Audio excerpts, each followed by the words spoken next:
Welcome to today's episode of Stencil Me 101. Today we're talking all the different types of paints and when you should and should not use them.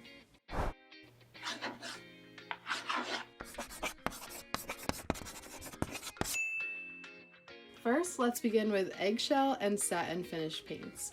I like to use these paints when I'm painting my base coat to my wall, and I like doing this because it has just the perfect amount of sheen to it. It's not too glossy and it's not too matte. When I'm painting the trim of my room, I like to do that in a gloss or a semi-gloss finish paint. Next, let's talk about chalk paint. Chalk paint is such a wonderful thing, and I haven't used it until recently. I love using this paint when I'm flipping furniture because it requires little to no sanding and it makes it so easy, and you usually only need 1 to about 1.5 coats because it has such a thick texture. Chalk paint is also very matte, so it also hides imperfections so nicely.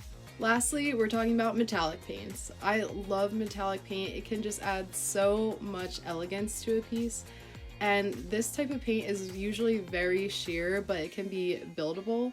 And it also is very different in the way the light hits it, and it can just glisten so beautifully if the sun's hitting it in the right way. I love using this paint when it's in a room that has a lot of natural light coming in. This concludes today's episode of Stencil Me 101. If you have any other questions about different types of paint, comment down below, and make sure to check back on the next episode of Stencil Me 101 for some helpful tips. Head to our website to check out more of our stencils, and don't forget to tag us on social media with your stencil art.